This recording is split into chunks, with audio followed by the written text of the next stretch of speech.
बिस्मिल्लाहिर्रहमानिर्रहीम। तफसीरुल मंतिक का दूसरा बाब है तस्दीकात। छठा सबक है हुज्जत की किस्में। इसका ये दूसरा पार्ट है जो हम आज पढ़ेंगे, जिसमें अशकाल अरबा के मुतालिक हम तफसील से समझेंगे। देखिए, बात चल रही थी क्यास किसको कहते हैं। क्यास में हमने पढ़ा था कि उसमें दो मुकदमे होते हैं, फिर इन दो मुकदमों में एक हद औसत होती है। हद औसत को जब हम गिराते हैं तो हमें एक रिज़ल्ट और एक हमें नतीजा मिलता है।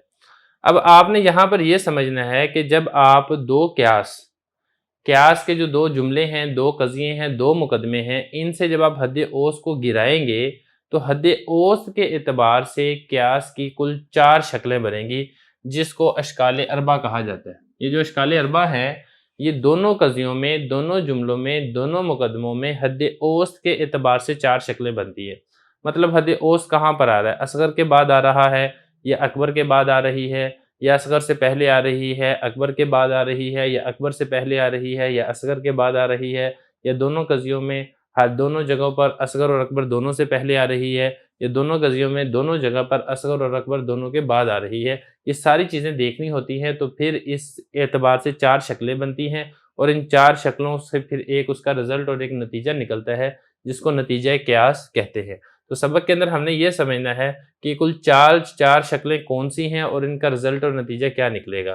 तो सबसे पहले तो आप ये समझें कि हद औसत दोनों जुमलों में असगर और अकबर के बाद आए, और ये मैं आपको तफसील से बता चुका हूँ। असगर किसे कहते हैं, अकबर किसे कहते हैं, हद औसत किसे कहते हैं, ये इसी सबक के पहले पार्ट के अंदर हम तफसील से इसके ऊपर डिस्कस कर चुके हैं। मिसाल देख लें। मिसाल है, हर इंसान जानदार है, कोई पत्थर जानदार नहीं। ये दो कज़िये हैं, या हम कहेंगे ये दो मुकदमे हैं, या हम ये कहें कि इन दोनों मिलकर ये क्यास है, और उस क्यास का रिजल्ट और नतीजा ये है कि कोई इंसान पत्थर नहीं। अब यहाँ पर आपने समझना ये है कि जो पहला कज़िया है, हर इंसान जानदार है, इसमें और इसमें कौन सी चीज़ मुश्तरका है? तो जब आप मुश्तरका चीज़ देखेंगे तो जानदार है और जानदार नहीं, ये दोनों जगह पर मुश्तरका है, तो इसको कहा जाएगा हद औसत। हद औसत के बाद जो कज़िये अव्वल में, जुमले अव्वल में जो चीज़ बाकी बचती है उसको कहा जाता है असगर। तो हर इंसान ये बनेगा असगर। और इसी तरीके से जुमले सानिया में हद औसत के बाद जो चीज़ बाकी बचती है उसको कहा जाता है अकबर। तो यहाँ पर कोई पत्थर ये बनेगा अकबर।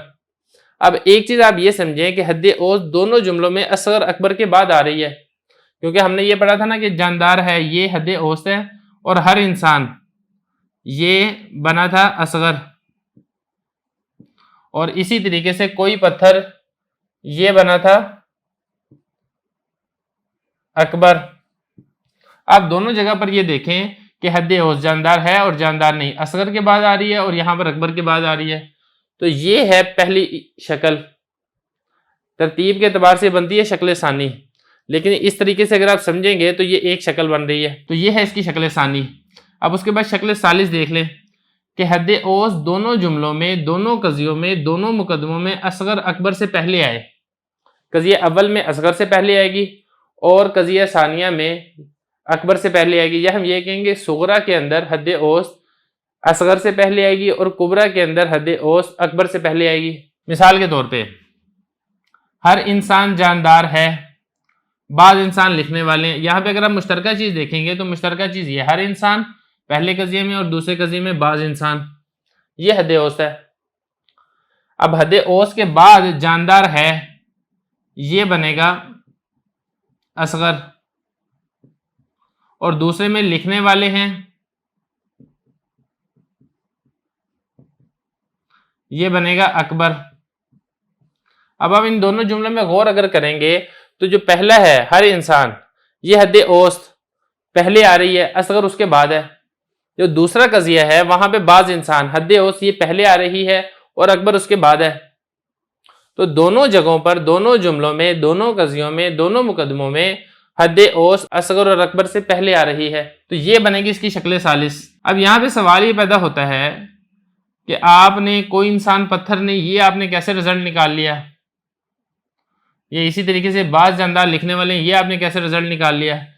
तो ये जो तफसील है ये इस किताब में नहीं लिखी हुई, आगे चल के बड़ी किताबों में आएगी, लेकिन समझने के तौर पे आपको दो छोटे छोटे पॉइंट बता देता हूँ जिससे बात को समझना ज़रा आसान हो जाएगा। वो आपने ये समझना है कि जो दो कज़िये हैं, पहले तो बात आप ये देखें कि अगर उन दो कज़ियों में एक मूजिबा और एक सालिबा हो तो आपने जो नतीजा क्यास निकालना है वो आपने सालिबा निकालना है, वो आपने मूजिबा नहीं निकालना। जैसा कि देखें हर इंसान जानदार है, ये मूजिब है, और कोई पत्थर जानदार नहीं, ये सालिब है। तो एक मूजिबा और एक सालिबा है, तो हमने जो रिजल्ट निकाला, हमने जो नतीजा क्यास निकाला, कोई इंसान पत्थर नहीं, ये हमने सालिबा निकाला है। इसी तरह जो दूसरा उसूल आप समझें वो ये है कि अगर दो कजियों में से एक कुलिया हो दूसरा जुजिया हो, तो जो नतीजा है वो अर्जल के ताबे होता है। मतलब ये कि नतीजा आपने जुजिया निकालना, आपने कुलिया नहीं निकालना।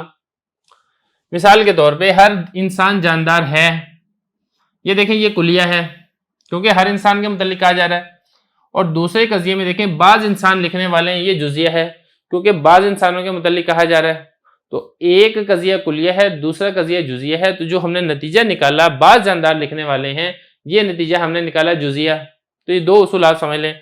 बाकी ये कि सिर्फ ये चीज़ नहीं देखनी होती और हद वसूल नहीं देखनी होती, नतीजा निकालने के लिए कुछ और चीज़ों का भी ख्याल और लिहाज रखना पड़ता है। वो इंशाल्लाह तफसील आगे किताबों के अंदर आएगी। तो दो शक्लें ये हो गई हैं, शक्ल सानी और शक्ल सालिस। दो शक्लें रह गई हैं, एक है शक्ल अव्वल और दूसरी शक्ल राबे, वो हम इसके बाद पढ़ते हैं।